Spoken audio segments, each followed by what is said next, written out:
네, 이번에 사연을 올리게 된 40대 여자입니다. 아이는 2명이 있고 현재는 친척의 도움으로 간단한 일거리를 하고 있어요. 제가 여기에 사연을 올리게 된 건 지난 세월 동안 같이 한 것을 모르고 절 고생시킨 남편에 대해 이야기를 하려고 하거든요.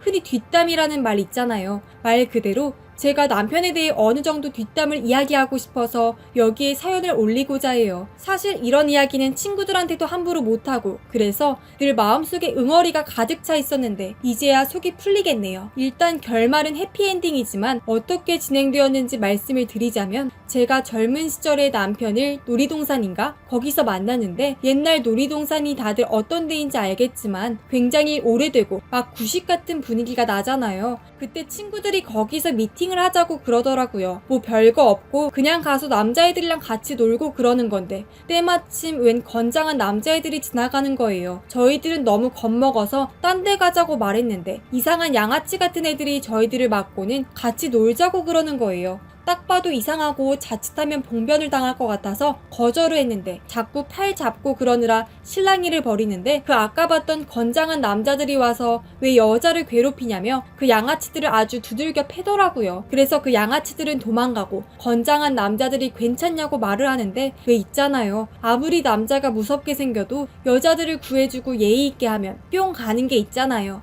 저희들은 너무 마음에 들어서 같이 놀자고 먼저 제안을 했고 때마침 자기들끼리 가는 게 쑥스러웠던지 단번에 오케이라고 말하는데 하긴 자기들도 날이 날이니까 온 거라고 전 생각했어요. 그렇게 같이 놀면서 이야기를 하는데 그 건장한 남자들 제 예상대로 운동선수들이었고 다들 휴가라고 나온 거라고 하더라고요. 네, 거기서 제 남편을 만나게 되었어요. 그때 남편이 얼마나 멋있었냐면 양아치들을 때릴 때 누구보다 먼저 주도적으로 따지고 구해주었던 사람이라서 친구들이 남편을 특히나 더 좋아했거든요. 저는 그런 남편을 어떻게든 같이 옆에 두려고 하고 싶어서 헤어지려고 할 때쯤 제가 먼저 번호 교환하자고 해서 번호 교환을 해주었어요. 남편과 남편 친구들이 가고 친구들이 저보고 부럽다며 아주 잘 땡 잡았다고 그러는 거예요. 그 뒤로 한동안 연락이 없다가 어느 날 저한테 남편이 연락을 하면서 혹시 시간이 되냐며 어디 산책 좀 가자고 그러는 거예요. 저는 그때 나름 열심히 꾸미고 해서 갔는데 남편이 아주 여자를 만난다고 양복 입고 왔는데 자기 거 아닌 시아버지 거를 입고 왔는지 몸은 그리 좋은데 제대로 옷맵시를 못 살리고 꽃다발은 왜 들고 왔는지 모르겠더라고요. 아마 어떻게든 저한테 고백을 하려고 하는 것 같은데 전 그거 보고 크게 웃었어요. 그렇게 나름 순수한 면이 있었어요. 사실 순진하다는 말이 더 정확하지만 그 뒤로 서로 시간을 내서 계속 만나게 되고 나중에 부모님들한테 인사를 드리며 사이가 돈독해지고 그랬어요. 저는 그때 결혼하면 평생을 갈 줄 알았어요. 운동선수라고 뭔가 무섭고 그러는 줄 알았는데 알고 보니 그냥 순박한 면이 가득한 사람이더라고요. 몸은 완전 무섭게 근육으로 뒤덮여 있는데도 말이에요. 결혼을 하고 난 뒤에 남편은 운동선수 은퇴하고 체육관을 운영하며 생계를 담당했고 저는 주부로서 집안일을 하게 되었어요. 그때는 정말 너무 행복했어요. 자식 2명이나 낳았는데 2명 다 아들인데 다 지 아버지를 닮아서 동네 사람들이 아버지를 닮았다며 놀라고 그랬어요. 뭐 거기까지는 좋은데 결혼하고 아이도 낳을 때부터 서서히 부부관계가 점점 안 좋아지기 시작을 했습니다. 평상시에는 체육관 운영 때문에 늦게 들어오지만 그날따라 더욱더 늦게 들어오거나 그러는 일들이 많아졌어요. 이러면 그 전에 혹시 싸웠냐고 하면 그건 뭐라 말하기가 그랬어요. 사실 싸움이라든지 말로 다툰다든지 그런 게 한두 번이 아니었고 대개는 그냥저냥 좋게 해결되고 그랬거든요. 그래서 왜 그런지 모르고 있는 와중에 최근에 남편이 주말에 자전거 동호회에 가입을 한다며 주말마다 자전거 타고 가는데 거의 밤 늦게까지 들어오고 그랬어요. 뭐 주말 하루는 체육관이 쉬고 그런다지만 그래도 너무 자주 있어서 혹시나 해서 거기서 어디 맘에 드는 여자가 있냐고 물은 적이 있었는데 남편이 당황하면서 그런 게 없다고 말을 하더라고요. 그냥 해본 말인데 너무 당황하고 그래서 에이 설마 라고 생각을 하던 때였어요. 어느 날 남편이 전날 밤에 체육관 사람들과 회식을 하고 집에 들어가서 자고 있었고 저는 해장국을 끓이고 있었어요. 근데 남편의 핸드폰이 거실에 있는데 남편은 방에 있어서 갖다 주려고 핸드폰을 들다가 거기서 핸드폰을 살피게 되었어요. 보니까 하트 모양 한 개가 카톡에 있더라고요. 프로필이 하트로 되어 있었어요. 뭐지? 하며 봤는데 왜 프로필이 하트로 되어 있는지 알겠더라고요. 그 하트가 막 오빠 그러면 어디 놀러 가자. 이번에 저기서 즐기자. 다음에도 돈 넉넉히 준비해와. 등등 거기에 남편이 좋다고 맞장구 치는 모습을 보고 전 너무나도 화가 났고 남편한테 물을 뿌리며 어찌 이럴 수 있냐며 대체 왜 바람을 피냐고 말했어요. 처음에는 남편이 무슨 소리냐며 뭐라 했지만 제가 핸드폰 증거를 보여주니까 놀라면서 남편이 다른 여자랑 사귈 수도 있다며 그렇다고 절 버리거나 그럴 생각이 없다고 말하더라고요. 저는 대체 자전거 동호회에 가서 무슨 짓을 하느냐며 소리를 쳤어요. 소리칠 만한 게 남편과 이 상간녀는 자전거 동호회에서 만나서 자전거를 탄답시고 자전거를 다 타고 헤어질 때 몰래 만나서 불륜을 저지르고 있었어요. 그리고 나중에 알게 된 사실이 그 상간녀도 이미 결혼의 상태였어요. 저는 오빠의 도움으로 겨우 상간녀와 상간녀 부모님을 만나게 되었고 그때 상간녀는 바람을 핀 게 들통나서 남편은 물론 자기 부모님한테 혼나는 걸 두 눈으로 똑똑히 보고 말았네요. 그때 오빠와 제가 직접 상간녀 부모님 집에 방문했는데 그 부모 되시는 분이 상간녀 부부를 불렀었는지 그 부부가 와 있더라고요. 그래서 증거를 보여주며 바람을 피웠다며 설명을 하시니까 남편은 화가 나서 뺨을 때리고 상간녀 부모님은 어찌 이럴 수 있냐며 등짝을 후려치고 그랬어요. 그때 상간녀는 죄송하다며 여기저기 사과하기 시작하는데 저와 오빠한테 한 번만 봐달라고 싹싹 빌었어요. 물론 시부모님한테도 보여드렸고 시부모님은 남편이 바람을 피고 있다는 말에 어찌 그러느냐며 상당히 충격을 먹었더라고요. 그날 저와 오빠가 상간녀 집 시부모님을 들쑤시던 날 남편이 저한테 전화를 걸어서 당신 왜 그래? 중년들끼리 연애하고 그럴 수 있잖아. 당신 때문에 우리 부모님은 물론이고 그 여자 쪽 사람들한테 한 소리를 들었어. 그리고 대체 무슨 소리가 퍼지길래 체육관에 사람이 점점 줄어들어. 그러면 당신도 어떻게 돈 벌고 살아? 라고 뭐라고 하길래 저는 이렇게 말해주었어요. 어차피 애들도 다 우리 부모님 집에 살고 있고 나도 곧 친척 도움으로 일거리를 찾아서 하게 될 테니까 걱정 말고 네 체육관이나 잘 운영해. 너같이 바람피고 그런 사람이 운영하는 곳을 누가 좋아할까? 내가 아니더라도 네 친구들과 지인들이 다 퍼뜨리고 있다. 어디 한번 제대로 당해봐라. 그렇게 남편하고 크게 대립을 하고 결국 이혼을 하게 되었어요. 그 뒤 소식에 의하면 상간녀 쪽도 이혼을 하고 한동안 상간녀와 남편이 같이 사는 듯 하다가 생활고로 헤어졌다는 소식을 듣게 되었어요. 그리고 남편은 시부모님 집에서 백수로 지내고 있어서 시부모님한테 한 소리를 듣고 있다고 하니 정말이지 할 줄 아는 게 몸 쓰는 것 뿐인데 백수로 지낸다고 생각하니 참 웃기죠. 뭐 나중에 막노동을 하러 간다고 하는데 어디 잘 해보라며 그냥 무시하고 있어요. 진짜 처음 만날 때 영웅처럼 등장해서 절 구해주던 남편이 그렇게 절 버릴 거라곤 꿈에도 몰랐네요. 하긴 아이 2명을 낳은 뒤로 저한테 관심이 점점 없어지는 걸 느꼈고 제가 뭘 잘못했나 싶어서 잘해주고 그랬는데도 결국은 돌아오는 건 바람을 핀다는 거라서 제 뒤통수가 얼얼하네요. 아들 2명은 지금까지의 모든 일들을 알고 있어서 절 응원해주고 그러고 있어요. 비록 제가 돈을 벌고 집안일하고 그래서 힘들지만 듬직한 아들내미들 덕에 힘을 내며 살고 있어요. 아버지를 쏙 닮은 애들이 제 옆에 계속 지켜주니까 남편도 일해주었으면 좋겠다는 생각이 절로 듭니다. 그렇게 저는 행복하게 마무리가 되었고 제 사연은 여기까지입니다. 다른 사연들과 비교해서 좀 평범하지만 그래도 다들 재미가 있었으면 좋겠네요. 저는 제 사연을 다 털어놓고 이만 여기서 마치도록 할게요. 그럼 안녕히 계세요.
안녕하세요. 저는 얼마 전 아내가 임신을 해서 곧 태어날 아기를 기다리며 하루하루가 설레이던 유부남입니다. 처음 임신을 확인하던 날의 기분은 아직도 잊혀지지가 않습니다. 아내가 생리를 안 한다며 걱정스런 표정을 지었고 저는 아침에 약국 문이 열기도 전에 약국으로 뛰어가서 임신 테스트기를 잔뜩 사다 주었어요. 그리고 화장실에서 검사를 하고 나온 아내는 임신 2줄이 그어진 테스트기를 저에게 건네주었습니다. 저는 너무 기뻐 아내를 끌어안았어요. 요 근래 저희 친가에 일이 좀 있어서 아내를 별로 신경 써주지를 못했는데 이렇게 임신까지 해서 너무 고맙고 미안한 마음뿐이었습니다. 그리고 아내한테는 정말 잘 키워보자고 아내의 손을 꼭 붙잡고 말했죠. 아내도 행복해 보였어요. 저는 해외 출장이 잦은 편이었습니다. 해외 영업직으로 계약을 하려면 해외에 며칠, 길게는 몇 주도 나가 있다 들어오곤 했거든요. 그런데 마침 요즘 코로나 때문에 해외 출장이 줄줄이 취소되고 잘 됐다 싶었죠. 퇴근하면 바로 집으로 와서 아내 대신 밥도 하고 세탁기도 돌렸어요. 아내 뱃속의 아기는 무럭무럭 커갔어요. 기형아 검사도 했고 다행히 우리 아가는 건강했어요. 그래서 태아 보험도 들었고 성별도 확인해서 예쁜 태명도 지어주었죠. 병원에서 확실히 말해주지는 않았지만 초음파 사진을 보니 딸 같더라고요. 저는 아내를 쏙 닮은 딸을 볼 생각에 기분이 너무 좋았어요. 태명도 공주라고 지었네요. 어느 정도 아내 배가 볼록하게 나오고 저는 매일매일 아내 팔다리를 마사지해 주었어요. 얼마나 배가 무겁겠냐는 생각에 마음이 아팠거든요. 제가 그 좋아하던 술도 안 마시고 매일 집으로 기어 들어가니까 회사 동료나 친구들이 절더러 대단하다고 했고요. 그리고 언젠가 아내가 산부인과에 검진을 간다고 했어요. 근데 제가 마침 오후에 중요한 화상 회의가 있어서 같이 못 가주게 되었죠. 그래서 미안하다고 처제랑 같이 갔다가 맛있는 거 먹으라고 카드랑 현금을 조금 줬어요. 아내가 같이 안 가줘도 괜찮다고 했지만 회사에서 내내 마음이 안 좋았죠. 그런데 마침 클라이언트 사정으로 회의가 취소되고 그러자마자 아내한테 전화를 했습니다. 회의가 취소됐는데 산부인과 같이 갈까? 하고 물어봤더니 아내가 갑자기 당황하면서 아니라고 여동생이랑 같이 가고 있으니까 괜찮다고요. 그래서 내가 산부인과로 데리러 간다고 오랜만에 처제도 보고 맛있는 거 사주고 싶은데 했더니 그래도 극구 거절을 하더라고요. 그냥 자기들끼리 재밌게 보내겠다며 회사 일 열심히 하라고요. 괜히 아내가 저한테 부담 주기 싫어하는 것 같아서 알겠다고 했지만 그래도 무거운 몸 이끌고 택시 타고 왔다 갔다 하는 게 안쓰러워서 아내한테는 말 안 하고 아내가 다니는 산부인과로 차 끌고 갔어요. 문 앞에 차 대놓고 아내를 기다리는데 아내가 혼자 나오는 게 아니겠어요? 처제가 같이 온다더니 안 왔나? 하고 차 문을 열고 내리려는 순간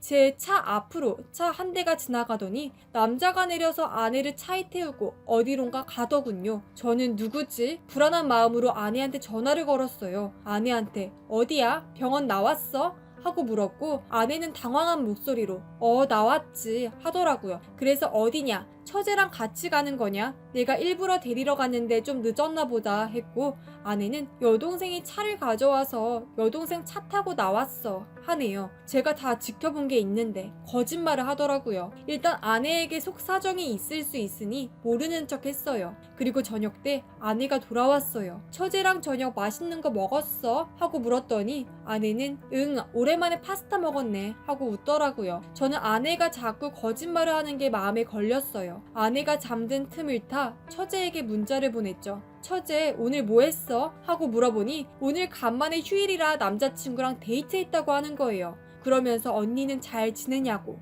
저는 아내가 계획적으로 절 속이고 있다는 걸 눈치채게 되었어요. 일단 아내가 도대체 왜 그러나 또 아까 같이 병원을 다녀온 남자는 누구인지 궁금했죠. 나 몰래 바람을 피는 건가? 그런 생각도 들었고요. 그런데 그날 저녁 아내가 저한테 할 말이 있다며 식탁 앞에 저를 앉혔어요. 그래서 무슨 말이냐고 물었더니 나 아이 지울래 하는 거예요. 그래서 무슨 소리냐고 놀라서 물었더니 아이 낳을 자신이 없어졌어 라고 하는 거예요. 기가 막혀서 지금 배가 남산만한데 애를 왜 지운다는 거냐 하고 화가 나서 소리쳐 물었어요. 제발 지우게 해달라고. 아이 낳는 게 키우는 게 너무 두렵고 무섭다는 말만 반복하는 거예요. 저는 이게 무슨 소리인지 무슨 상황인지 상황 판단이 안 돼서 벙쪄 있었고 아내는 심지어 그 무거운 몸으로 저한테 무릎 꿇고 손을 싹싹 빌더군요. 제발 애 좀 지우게 해달라고 빌었습니다. 저는 일단 아내 몸이 걱정되어서 아내를 일으켜 세웠죠. 일단 진정하라고요. 아내는 계속 애를 지워달라며 울고불고 난리를 치다가 울다 지쳐 실신했네요. 저는 아내를 침대에 눕히고 심란한 마음으로 잠든 아내를 바라보았어요. 저는 이해가 도무지 되지를 않았죠. 이미 아이는 클 만큼 컸고 15주 정도만 더 지나면 세상에 나올 아이인데 이해가 안 되더라고요. 저는 아내와 아이를 생각해서도 낙태는 안 된다고 결정을 내렸죠.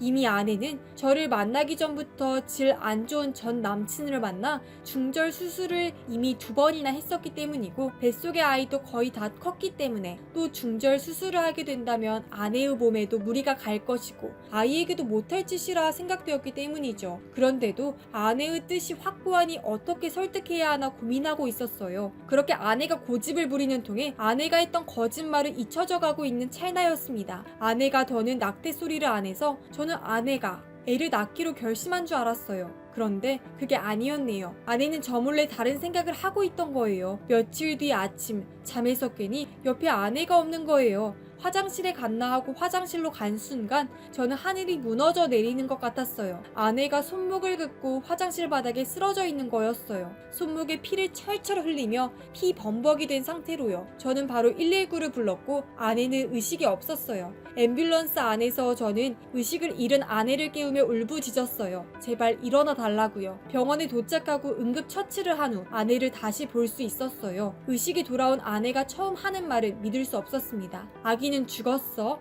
하는 거예요. 저는 아내가 정신이 오락가락 하는 중에도 아이가 죽었냐는 말에 어이가 없었죠. 그때 의사가 다가와 아이가 죽을 뻔했다고, 조금만 늦었어도 죽었을 거라며 도대체 왜 만삭 임산부가 손목을 그은 거냐면서 뭐라고 하고 갔어요. 아내가 살았다는 말에 아내는 눈물을 주룩주룩 흘리더라고요. 저는 그때 알았죠. 아내가 자기가 죽으려고 한 게 아니라 뱃속에 아이를 죽이려고 자살 시도를 했다는 것을요. 아내 몸이 회복되어 퇴원을 하고 집으로 돌아왔어요. 저는 아내한테 도대체 뭐가 문제냐고 그랬죠. 내가 도무지 이해가 안 된다고, 왜 이런 일을 하냐고 했어요. 아내가 뭘 말하려고 하는데 그때 제가 전화가 왔어요. 제가 몇 주 전에 의뢰한 흥신소의 직원이었어요. 제가 아내와 병원에 같이 갔던 남자의 정체를 알아봐 달라고 했거든요. 그러니 그 남자, 아내의 오래된 남자였더군요. 저는 그 사실을 알고 아내를 힘없이 쳐다보았어요. 남자가 있었냐고 힘없이 물었고 아내는 미안하다고 했네요.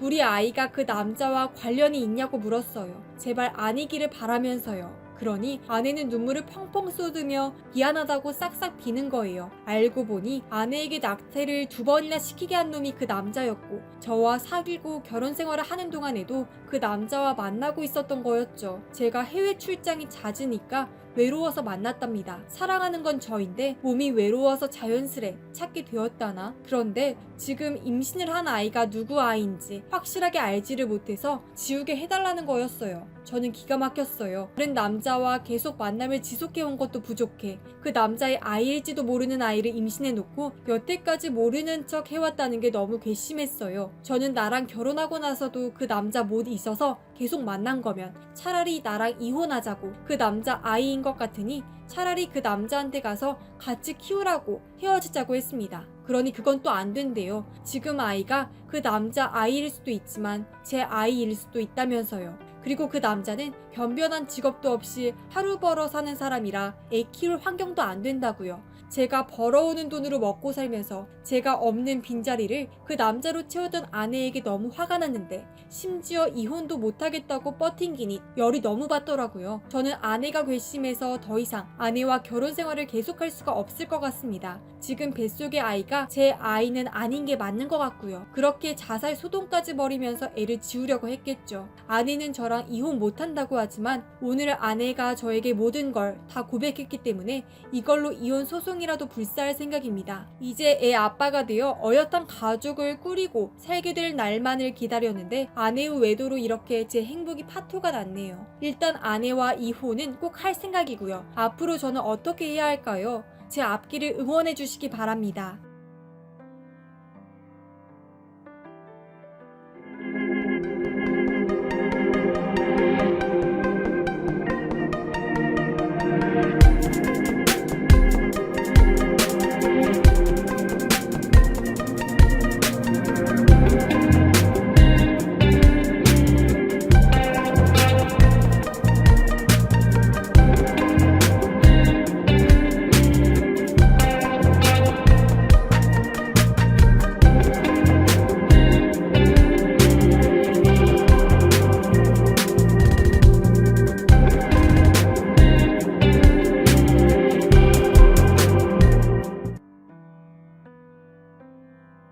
모두들 안녕하세요. 그동안 비 내리고 해서 다들 고생이 많으시죠? 이번에 저도 비가 많이 내려서 고생을 많이 했네요. 하도 비가 내리니까 여기저기 무너지고 정말이지 올해 왜 그렇게 비가 많이 내리는지 모르겠네요. 어쨌든 그래도 비가 곧 그칠 것 같기도 한데 날씨라는 게 어디 저희들 마음대로 되겠나요? 이야기가 딴 데로 많이 흘렀는데 제가 여기에 사연을 올리게 된 건 못된 남편 때문에 그렇게 되었어요. 어찌 그렇게 안 좋은 것만 골라서 하는지 지금 생각해도 대단하다는 생각뿐이네요. 남편이 언제부터 그랬는지 곰곰이 생각해보니까 연애할 때부터 그랬던 걸로 기억하네요. 저하고 남편은 5년 정도 연애를 했어요. 그때 서로 직장을 다니는 처지였는데 친구의 소개로 만나게 되었어요. 처음에는 나름 괜찮은 사람인 줄 알았어요. 근데 점점 보면 참 가관인 사람이라는 걸 알게 되었어요. 얼마나 가관인지 사례를 말해주자면 제가 연애할 때는 모르고 나중에 결혼을 할 때 알게 된 건데 이 인간이 돈을 친구한테 빌린 적이 있었어요. 뭐 자기 그동안 뭐 때문에 그랬는지는 기억은 안 나고 아무튼 돈 쓸 일이 많고 그래서 빌렸다고 하는데 나중에 결국 갚지 않아서 고소를 당했다고 하더라고요. 그때 저한테는 어디 집에 일이 있다고 한동안 절 보지도 못했는데 그때 동안 재판 다니고 변호사 만나고 그러느라 바쁜 거였어요. 물론 변호사 비용은 시부모님이 다 대주셨어요. 어찌되었든 남편은 친구와 합의를 해서 겨우 마무리가 되었지만 이후로 시부모님한테 미운털을 제대로 박혔어요. 그래서일까요? 그 하도 재판 다니고 그럴 때 저와 남편이 시부모님한테 인사를 드렸고 한동안 시부모님한테 방문하면서 저한테 하는 소리가 이랬어요. 차라리 네가 내 자식이면 좋겠네. 하여튼 내 아들이지만 어찌 이리 그러는지. 처음에는 그저 절 기운나게 하려고 하는 말인 줄 알았는데 그간 사정들을 나중에 들으니 그럴만도 했다고 생각을 했어요. 그 뒤로도 남편의 사건 사고는 끊이지 않게 되었어요. 남편이 어떤 사고를 일으켰는지 보면 평상시에는 얌전하고 조용한데 술만 마시면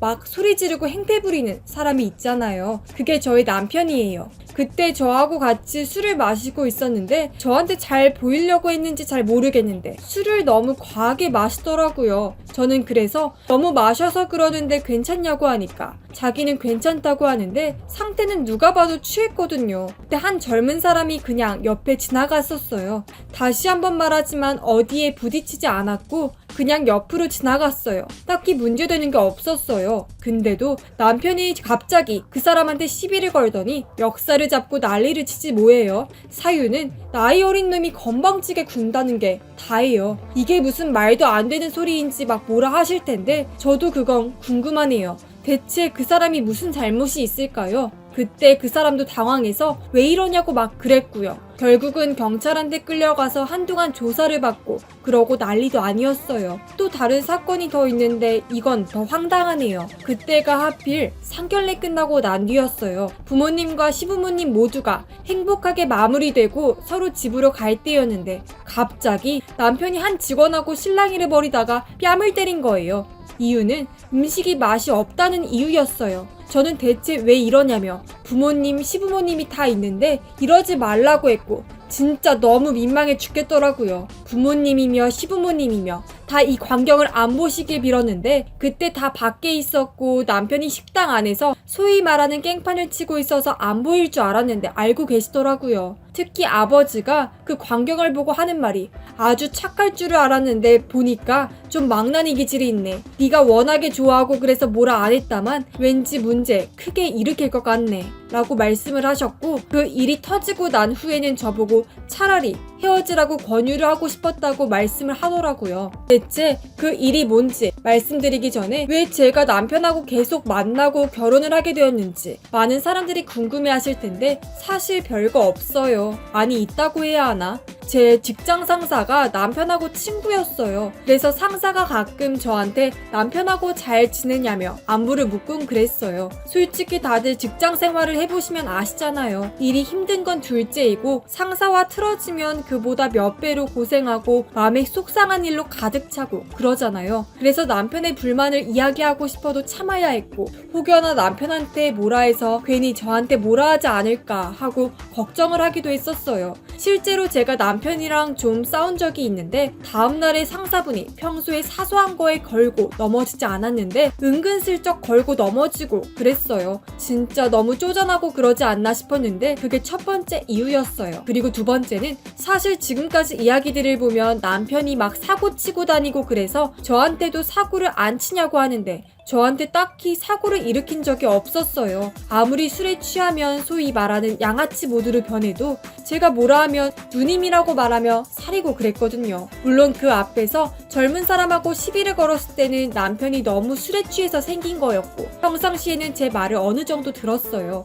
그리고 남편이 저한테 자기가 사고를 친 거를 숨기려고 그래서 전 몰라서 결혼을 한 것도 있었고요. 나중에 그 일이 터질 때 돼서야 비로소 남편이 어떤 사람인지 알 정도로 철저히 숨겼어요. 그럼 그 일이 뭔지 설명을 시작할 텐데요. 한동안 다니던 회사를 갑자기 때려치더라고요. 저는 그때 왜 그랬냐며 뭐라 했는데 평소에도 자기랑 맞지 않았고 너무 갑갑해서 그런 거라고 했는데 나중에 일 터지고 들으니 여자 직원한테 손으로 쓱 만졌다고 난리가 나서 잦은 사퇴를 한 거라고 하더라고요. 그땐 전 몰라서 아무리 그래도 잘 다니다가 왜 이러냐며 말했어요. 남편은 그동안 사업을 구상한 게 있다고 하면서 난데없이 사업 계획서 같은 걸 보여주더라고요. 전 뭔 소리인지 몰랐지만 왠지 안 된다는 느낌이 팍 들었어요. 뭐 무슨 식당을 운영한다는데 남편이 무슨 요리를 할 줄 아는 게 없거든요. 여기에 그치지 않고 시부모님, 부모님한테 돈 좀 달라며 이리저리 자기가 할 사업을 설명해드렸는데 전부 쿠사리를 먹었어요. 이유는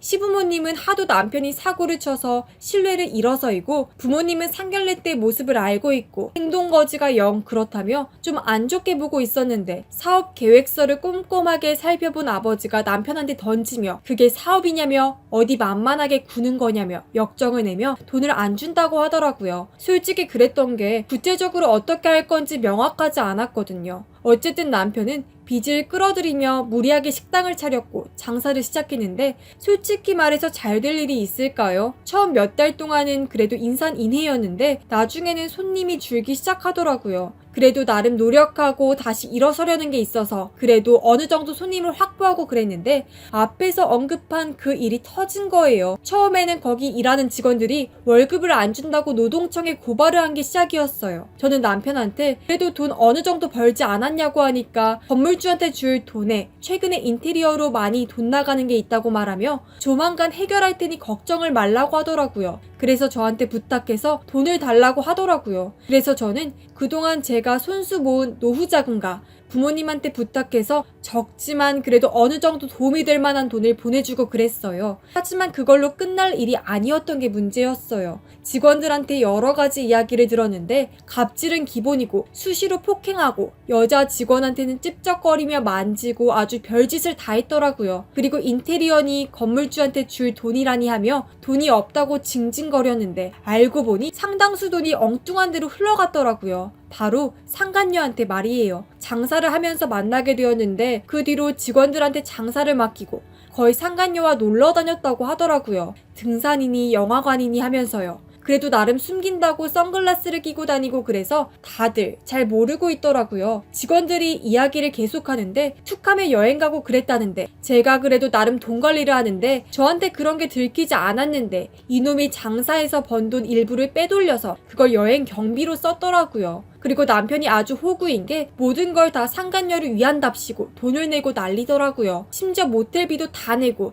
연애 때 그렇게 안 했는데 남의 여자한테 잘해주는 남편을 보니 참 한심했어요. 그리고 모텔 간 시간도 장사하는 시간대였더라고요. 아주 그냥 생으로 난리들을 피우시고 참 너무 열이 받네요. 제가 가끔 가게에 가는데 그걸 파악해서 미리 가 있거나 어디 재료 구한다고 말하고 그랬는데 그게 다 거짓말이었다고 하니 시부모님도 기가 막혀서 어디 007 찍냐고 말할 정도였어요. 전 그거 듣고 화가 났었어요. 내 노후자금과 부모님의 돈이 전부 그녀한테 돌아갔다는 사실을 알게 되었어요. 여태까지 명품 백이니 하며 각종 선물을 해주었더라고요. 저한테는 제대로도 안 해줬던 사람이 말이에요. 결국 저는 돈 달라며 고소를 하며 이혼까지 진행을 했어요. 남편은 이 소식을 듣고는 미안하다며 사과를 했지만 도를 너무 넘은 남편한테 베풀 자비가 없었어요. 소송을 진행하면서 시부모님이 그래도 봐달라고 말했지만 전 거절을 했어요. 아무리 그래도 네 남편이 다닌데 좀 봐줘라. 시어머니가 애틋하게 말했지만 저는 무시를 했고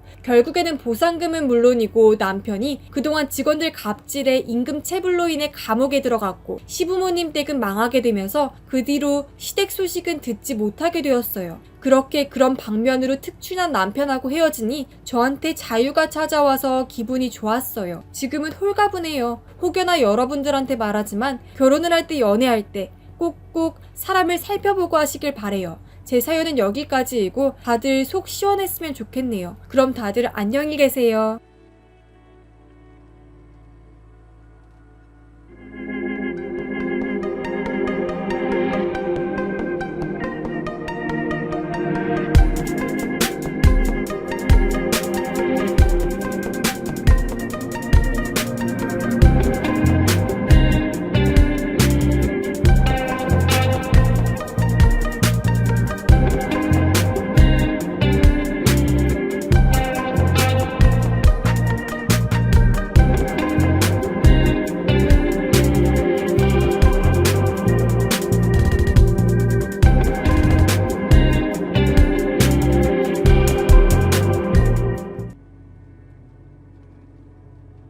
안녕하세요. 저는 얼마 전 오랫동안 사귀었던 남자친구에게 정말 말도 안 되는 배신을 당한 25살 여자입니다. 친구들에게 말하기도 쪽팔리고 다들 설마 그랬겠냐고 믿지 않는 분위기여서 이렇게 사연을 썼어요. 제 남자친구는 대학 새내기 때 처음 만났어요. 설레는 마음으로 들어간 학교 동아리방에서 처음 봤죠. 남자친구와는 동갑이었고 통하는 것도 많아서 금방 친해졌죠. 그리고 1학기가 다 지나기도 전에 남자친구의 고백을 받고 사귀기 시작했어요. 처음에는 남자친구가 저를 너무 좋아해서 저희과 수업도 청강하고 그랬어요. 심지어 저희과 선배들은 제 남친이 저희과 후배인 줄 알더라고요. 그 정도로 자기 과 생활은 버리고 제 옆에만 붙어있을 정도로 저희는 학교에서 내내 함께 보냈죠. 그렇게 대학생활 내내 서로 딴 눈 팔지도 않고 예쁘게 잘 사귀었던 것 같아요. 남친 군대 입대할 때에도 남친 부모님 차 타고 가서 마중도 해주고 휴가 때마다 지극정성으로 남친 선물 챙기고 도시락도 챙기고 그랬었어요. 남친 제대할 때 군인 월급 조금씩 모았던 걸로 다이아 반지를 선물해 주었어요. 졸업하면 자기랑 결혼해달라고요. 그 정도로 남친은 저밖에 몰랐고 저 역시 그랬어요. 남친 부모님들도 제게 1등 며느리감이라면서 남친 없을 때도 불러내 용돈 주시고 맛있는 것도 사주시고 많이 예뻐해 주셨죠. 남친은 복학해서 막학기를 다니게 되었고 저는 회사에 취직을 했어요. 하루는 제가 회식을 하고 술이 좀 취했는데 남친이 저를 데리러 왔어요. 그날 저를 집에 데려다 주면서 처음으로 저희 집에 오게 됐죠. 저는 가족들이랑 함께 살았어요. 저는 남친 군대 때문에 남친 부모님을 몇 번 뵙고 연락처도 알고 지냈지만 그날 남친은 저희 가족을 처음으로 봤네요. 제가 몸을 못 가눠서 남자친구가 저를 업고 제 침대에 눕혀두고 갔다네요. 다음날 엄마가 회식 자리에까지 공부하는 대학생 남친을 부르냐고, 남친이 취준생인데 그런 배려도 못하냐고 술 좀 작작 먹고 다니라고 혼났어요. 그러면서도 저희 부모님은 제 남자친구가 믿음직스러워 보였나봐요. 다음에 남자친구 데리고 오라고, 날일 고맙다고 식사라도 한번 하자고 하셨거든요. 그래서 남자친구한테 이야기했더니 자기 저희 부모님한테 점수 땄다고 좋아했네요. 그래서 얼마 지나지 않아 저희 집에서 남친에게 식사 초대를 했어요. 엄마가 상다리 휘어지게 차려놓으셨더라고요. 아빠도 아끼는 양주를 꺼내놓으셨고 심지어 주말에는 나가서 노느라 집에 잘 안 들어오는 저희 언니까지 들어와서 곱게 차려입고 있더라고요. 저희 친언니는 남친이 저보다 아깝다며 저보고 어떻게 저렇게 괜찮은 남친을 만났냐고 부러워했고 남친은 부끄러워했어요. 저희 가족들과 그렇게 화기애애한 분위기 속에서 식사를 하고 난 후 오히려 저희 부모님께서 남친 취직하면 빨리 결혼하라고 하셨어요. 그만큼 남친이 마음에 드셨던 거죠. 그런데 그날 이후로 남친과의 관계가 좀 이상하게 흘러갔어요. 제가 회사를 다니니까 주말밖에 남친이랑 데이트할 시간이 없는데 일주일에 한 번뿐인 주말에 딴 약속을 잡는다거나 일이 있다며 데이트를 피하더라고요. 그래서 요즘 왜 이렇게 나랑 안 만나주냐고 섭섭하다고 했더니 처음엔 취업 스터디가 주말에밖에 안 돼서 그런다. 동기 모임이 있다. 뭐 그런 식으로 둘러대다가 사실 좀 지쳤다고 하는 거예요. 그래서 취업 스트레스 때문에 많이 힘든가 보다 하고 그냥 이해하고 넘어갔어요. 그리고 제가 서운하다고 한 직후에는 주말에 저를 만나주었고요. 그런데 저를 만나도 스킨십을 안 하더라고요. 원래라면 스킨십을 좋아하는 애였는데 손도 제가 잡아야 잡아주지 밥 먹고 카페 가고 저를 집에 데려다 주더라고요. 그래서 오늘 술 한잔 하자, 우리 오랜만에 같이 있자고 둘러둘러 말을 해도 피곤하다며 매정하게 저를 집에 보냈어요. 저는 이해가 안 갔어요. 그렇게 혈기왕성하고 뽀뽀도 좋아하던 남자친구가 제 어깨에 손도 올리지 않는다는 게 여자로서 자존심도 많이 상했어요. 집에 돌아가 언니한테 털어놓으니 언니가 웃으면서 권태기 온 거 아니냐고 헤어지라고 너스레를 떨더라고요. 워낙 장난 많이 치던 사이니까 언니한테 됐다고 성질내고 잤네요. 그리고 혼자서 곰곰이 생각했죠. 남친이 정말 나한테 정이 떨어졌나? 우리 너무 오래 사귀어서 정말 권태기가 온 건가 하고요. 친구들한테 많이 들었거든요. 남자가 군대 기다려줄 땐 그렇게 영혼까지 바칠 것 같더니 제대하고 나면 눈만 높아져서 딴 여자랑 바람나기 십상이라고요. 제 남친도 그런 케이스 아니냐고요. 그런데 저는 상식적으로 이해가 안 갔어요. 제대한 지도 1년이나 지났고 그 1년 동안도 저랑 저희 부모님 마음에 들려고 애를 쓰던 사람이었으니까요. 그 다음 주 주말도 남친에게선 못 만난다는 연락이 왔고 저는 외로운 마음에 대학 동기들이랑 강남역에서 술을 마셨어요. 술이 좀 취해서 화장실에 갔는데 화장실에 친언니가 있는 거예요. 언니가 절 보고 살짝 당황하더니 자기 친구랑 술 마시러 왔다가 이제 나가는 거라고 이따 집에 일찍 들어오라고 하고는 갔어요. 저희 언니도 원래 술을 좋아해서 별로 대수롭지 않게 여겼어요. 그리고 친구들 테이블로 갔더니 친구들이 대박이라며 지금 네 남친 봤다고 그러는 거예요. 그래서 뭔 소리냐고. 걔 오늘 도서관에서 밤샌다고 했는데 그랬더니 친구들이 제 눈치를 살피더니 제 남자친구가 여자랑 나갔다고 그래서 아는 척도 못했다는 거예요. 저는 그 자리에서 바로 남자친구에게 전화를 걸었지만 받지 않았어요. 믿기지도 않았고 믿고 싶지도 않았죠. 저는 친구들에게 애써 아닐 거라고 너희가 잘못 본 걸 거라고 했네요. 친구들도 제 기분을 생각해서 더 이상은 말을 꺼내지 않았고요. 그치만 계속 친구들의 말이 생각나서 며칠 동안은 거의 집에서 우울한 상태로 보냈어요. 언니가 제게 왜 그러냐며 무슨 일이 있냐고 걱정스레 물었고 저는 언니에게 항상 그랬듯 다 털어놓았어요. 남자친구에게 여자가 생긴 것 같다고요. 언니를 술집에서 봤던 날 남친도 그 술집에 다른 여자랑 왔었던 걸 친구들이 봤다고요. 그랬더니 언니가 미묘하게 인상을 찡그리더니 친구들이 봤다고? 하고 묻는 거예요. 그러더니 네 남자친구 딴 여자 생긴 거 맞다고 하네요. 저는 너무 놀라서 언니도 봤어? 했더니 봤대요. 남친에게 딴 여자가 있대요. 저는 어떤 여자냐고 얼마나 잘난 여자였냐고 물었고 언니는 그게 자기라고 했네요. 저는 처음에 언니가 짓궂은 장난치는 줄 알고 언니 나 장난할 기분 아니야 라고 했지만 언니는 심각한 얼굴로 나 맞아. 나 요즘 네 남친이랑 호감 갖고 만나고 있어 라네요. 언제부터였냐고 물으니까 우리 집에 저 업고 들어온 날부터 남친이 맘에 들었고 제 폰에서 남친 연락처 저장해서 연락했다고. 그런데 남친도 자기한테 호감 갖고 있었던 거라고. 서로 반했다고. 저는 언니의 무표정을 보며 둘의 얘기를 듣는데 정신이 나갈 것 같았어요. 그리고 쿠션을 집어던지며 언니가 어떻게 나한테 이러냐고. 미친 거 아니냐고. 어떻게 친동생 남자친구랑 바람을 피우냐고. 그러고도 언니가 내 언니냐고 소리를 질렀고 언니는 제가 던진 쿠션을 화가 난 듯 내팽개치며 너랑 나랑 친자매 아니라고 소리를 빽 질렀어요. 그때 찰싹하는 소리가 났고 굉장히 화가 난 듯한 부모님이 눈앞에 서 계셨었네요. 외출하고 돌아온 부모님이 언니의 말을 듣고 아빠가 언니의 뺨을 때리신 거예요. 어디서 그딴 헛소리를 하냐고. 지금 네 동생이 한 말이 다 사실이냐고 불같이 화를 내셨어요. 언니는 어떻게 입양아 편 들어주느라 친딸 뺨을 때릴 수가 있냐고 아빠에게 바락바락 대들었고 엄마는 조용히 하라고 네가 잘못한 거라고 하셨어요. 아무도 언니 편을 들어주지 않자 언니는 울면서 집을 나가버렸네요. 그리고 얼마 있다가 남자친구에게 문자가 왔어요.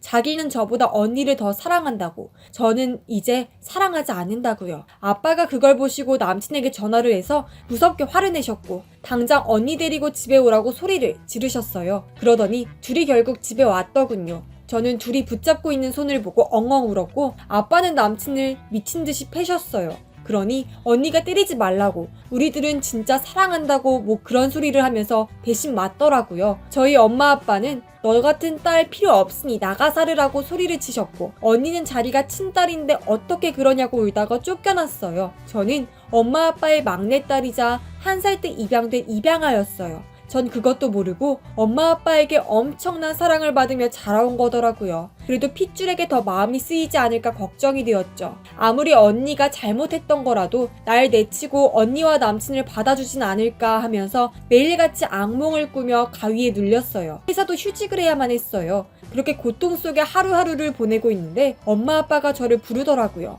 네가 어떤 생각을 하든 우리에겐 너도 언니도 똑같은 딸이라면서 나쁜 생각하지 말라고요. 그리고 언니가 정말 잘못한 짓을 한 거니까 언니한테는 너한테 용서를 빌 때까지 아무 지원도 해주지 않을 거라고 말씀하셨어요. 그리고 정말로 저희에게 남겨주실 재산을 미리 저에게 다 증여해 주셨네요. 언니가 이 사실을 알고 남친과 찾아와 미친 여자처럼 날뛰었어요. 제가 뭔데 내가 받을 재산을 제가 다 가져가냐고요. 그랬더니 아빠께서 네가 동생 것을 뺏었으니 너도 네 것 뺏긴 건데 할 말이 뭐가 그리 많냐고. 남자가 그렇게 좋으면 그놈이랑 잘 먹고 잘 살아보라고 아주 차갑게 말씀하셨어요. 언니는 저를 죽일 듯이 찌려보며 남친을 데리고 나가버렸네요. 저는 언니와 남친 때문에 얻은 마음의 상처를 부모님 덕분에 잘 극복해 나가고 있는 중이에요. 일주일에 한 번씩 엄마 아빠랑 심리치료센터에 가서 상담도 받고 근교로 여행도 다녀오고 아빠가 가르쳐 주셔서 운전면허도 연습하고 있어요.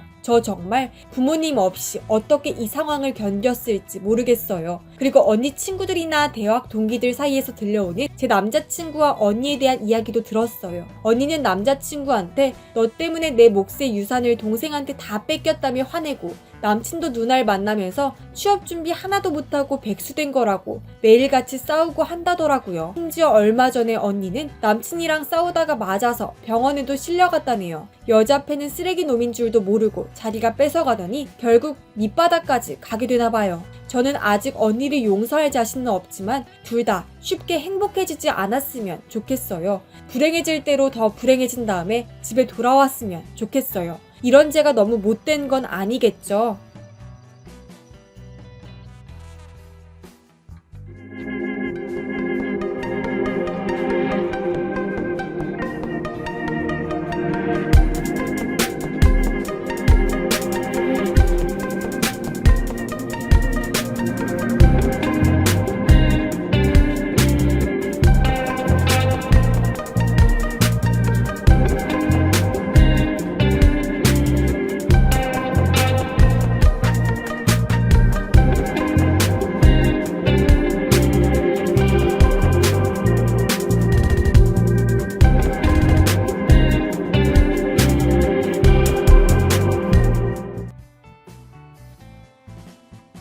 안녕하세요. 저는 얼마 전 사랑하는 엄마를 먼저 떠나보내고 남아있는 가족에 대해서도 굉장한 회의감을 느끼고 있습니다. 남아있는 가족은 남편과 시댁 식구들이에요. 저희 엄마가 투병 중에 갑자기 돌아가셨어요. 상태가 호전되고 있어서 의사도 퇴원을 준비하다고 했었는데 침대에서 갑자기 떨어지셔서 갑작스런 뇌출혈로 이틀간 사경을 헤매시다가 그렇게 하늘나라로 가셨습니다. 저는 엄마 퇴원하고 새로 이사갈 집도 구해놓았었고 엄마가 가고 싶다던 여수 여행도 계획해 놓았었는데 갑자기 엄마가 돌아가셨네요. 정신없이 빈소를 마련하고 남편과 제 언니들, 형부들과 장례식장에서 손님들 맞을 준비를 했어요. 저는 울다 정신 잃고 실신하기를 반복해서 거의 뒤에서 누워있었네요. 그러다가 시댁 시부모님께서 오셔서 제가 힘든 몸을 이끌고 식사를 마련해드렸어요. 그리고 그 앞에 앉아서 멍하니 있는데 시어머니가 여기 장례식장은 육개장이 맛이 왜 이러냐고 밥투정을 하셨었네요. 저는 약간 기분이 언짢았어요. 장례식장에 와서 밥이 맛이 없을 수는 있지만 자기 사돈 장례식장에 와서 굳이 그 얘기를 저를 앉혀놓고 했어야 하나요? 그냥 잠자고 있었는데 한술 더 떠서 제 남편한테 빨리 짐 싸서 나가자고 하시는 거예요.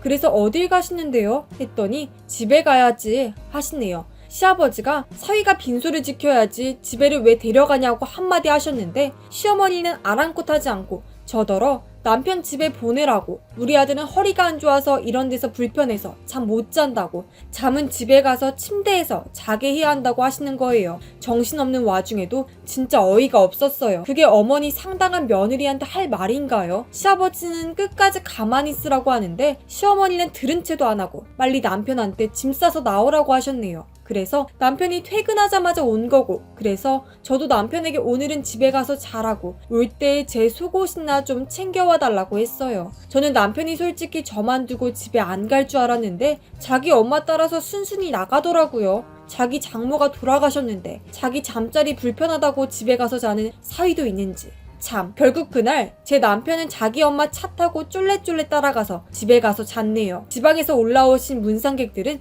새벽 내내에도 조문하러 오셨는데 제 친언니들은 실신해서 쉬러 가서 그 분들 맞이를 못했어요. 대신 밤새 동안 형부들이 언니들 대신 조문객을 받고 일하고 상조업체랑 조율하는 일들은 형부들이 다 나서서 해주셨네요. 제 남편은 편한 집에서 편한 잠자리에 누워있을 텐데 형부랑 언니들이 남편 어디 갔냐고 물었을 때 그렇게 창피하고 부끄러울 수가 없었네요. 밤새 연락이라도 한 번 올 줄 알았는데 전화도 오지 않더군요. 잠시 눈이라도 붙이라고 형부들이 저를 방 안에 밀어넣었는데 돌아가신 엄마 생각에 사무쳐서 남편한테 전화를 걸었어요. 그래도 위로라도 될까 봐서요. 그런데 남편이 받지를 않고 시어머니가 매서운 목소리로 전화를 받으셨네요. 우리 애 자는데 무슨 일이냐고, 왜 이 시간에 전화를 하냐고 시끄럽게 그러면서 엄청 뭐라 하셨어요. 제가 남편 깨워서 좀 바꿔달라고 했는데 끝끝내 안 바꿔주시더라고요.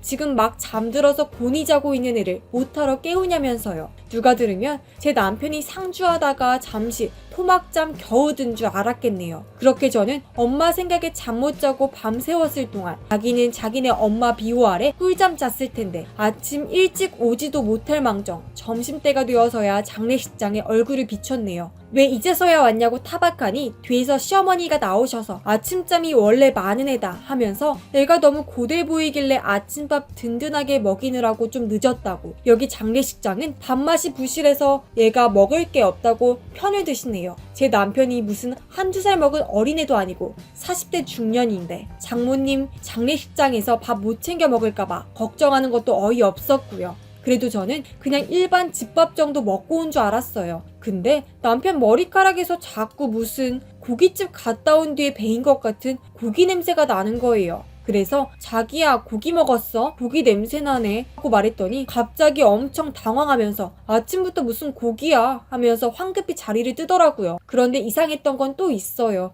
당장 다음날이 엄마 발인인데 장례 이튿날 저녁이 다 되도록 시댁에선 제 남편과 시부모님 말고는 아무도 오지 않는 거예요. 그냥 경황이 없었으니까 이따가 오겠지 이런 생각으로 정신없이 몰려드는 조문객들을 맞이하고 또 울다 잠들고, 그리고 마지막으로 엄마 얼굴 보러 가는 시간이 왔는데 언니들, 형부들, 그리고 대학생인 조카들도 할머니 마지막 보겠다고 따라 들어갔는데 남편이 없어진 거예요. 다른 친척들 보는 눈이 있어서 계속 남편 찾지는 못하고 남편 두고 영안실로 들어갔어요. 마지막으로 엄마 얼굴 보는데 어찌나 눈물이 나던지 언니들도 형부도 눈시울을 붉히는데 제 남편만 그 자리에 없더군요. 저 우리 집에서 막내딸이고 늦둥이였어요. 그래서 엄마 사랑을 유독 많이 받았고 나이 차이 나는 언니들에 비해 특별 대우도 많이 받으면서 자랐고 덕분에 제 남편도 막내 사위, 막내 아들이라며 엄마가 엄청 잘해주셨거든요. 형부들 몰래 저희 남편 자동차도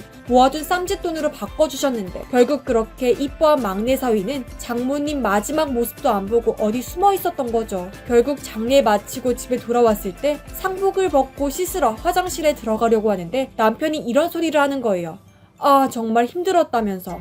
장모님은 갑자기 돌아가셔서 이렇게 가족들 고생을 시키시냐 이러는데 저 정말 거기서 꼭지가 돌아버릴 것 같은 거예요. 우리 엄마가 죽고 싶어서 죽었겠냐고, 일부러 가족들 고생시키고 싶어서 죽었겠냐고 눈이 뒤집혀서 화를 냈어요. 그랬더니 남편이 뭘 그렇게 과민 반응을 하냐면서 피곤한데 그만하자고 하고 자리를 뜨더라고요. 저도 피곤하고 감정적으로 많이 날뛰는 상태라서 그만두고 남편이랑 한 침대에서 자기 싫어서 거실 소파에 누웠네요. 방 안에서 마음 편히 코 고는 소리가 어찌나 듣기 싫고 정이 떨어지던지요. 다니는 회사는 모친상이라서 위로금이랑 휴가가 좀 나왔어요. 본래 쉴 수 있는 것보다 일주일 더 유급 휴가를 주셨어요. 회사 사장님이 뭘 해도 위로가 안 되겠지만 마음 잘 추스르고 오라고 하셨어요. 돈도 봉투에 직접 담아주시고 갔고요. 그런데 남편이 그걸 홀랑 시어머니한테 말했나봐요. 다음날 시어머니가 시댁에서 저녁 식사 같이 하자고 부르셔서 내키지는 않지만 그래도 집에 혼자 붕상 떨고 있는 것보다 가족들이랑 지내는 게 좋겠다고 생각해서 남편이랑 건너갔어요. 갔더니 시누이들도 와 있더라고요. 그런데 무슨 생일인지 케이크까지 불 붙여놓고 노래를 하네요. 저는 방금 엄마 화장하고 와서 마음이 싱숭생숭한데 저를 앉혀두고 자기들끼리 화기애애한 게 좀 어이가 없더라고요. 저희 엄마 장례식에도 얼굴도 안 비추고 자기들끼리 신나 있는 게 솔직히 보기가 역겨웠어요. 신누이가 저한테 새언니 얼굴이 왜 그렇게 죽상이냐며 무슨 초상 났냐고 하는 거예요. 저는 말도 안 된다는 표정으로 신누이를 말없이 쳐다보았고 시어머니가 그제서야 우리 딸은 몰라. 내가 말 안 했다. 이러시네요. 그래서 시누이가 뭔 소리냐고 그러는 거예요. 그래서 제가 저 엄마 초상 치르고 왔다고 했더니 시누이가 화들짝 놀라면서 아니 언제 그랬냐면서 왜 자기한테 말을 안 했냐고 그러는데 시어머니가 시누이한테 뭐 좋은 일이라고 동네방네 떠드냐고 시누이 임신했다고 하는 거예요. 자기 딸 임신했다고 사돈 부고 소식도 알리지 않은 거였죠. 뭐 임신했는데 장례식장 가면 부정 탄다고 애 잘못되면 어쩌냐고 그래서 시누이가 말이라도 해줄 수 있지 않냐고 어쩐지 새언니 얼굴이 너무 안 좋았다고 자기 엄마를 질책하는데 시어머니는 너무 당당하게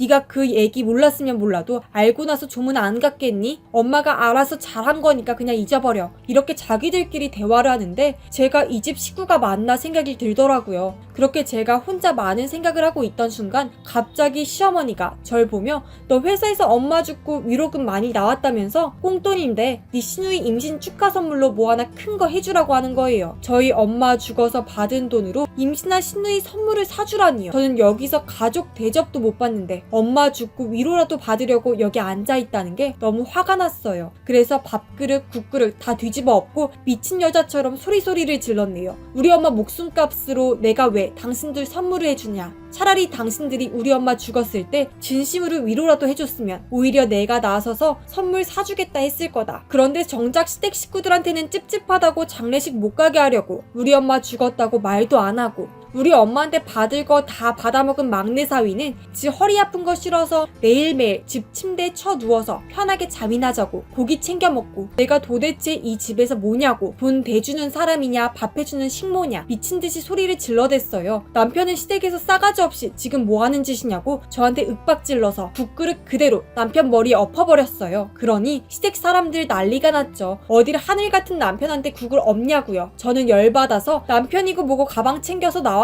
그리고 엄마 혼자 살던 집에 와서 하염없이 울었네요. 엄마 영정사진 붙들고 밤새 울다가 결정했어요. 애도 없을 때 이혼하려고요. 언니들도 엄마 장례식 때 제 남편이랑 시어머니가 한 짓을 알아서 그런지 저한테 딱히 뭐라고 하지 않네요. 저 그냥 이혼해도 괜찮겠죠.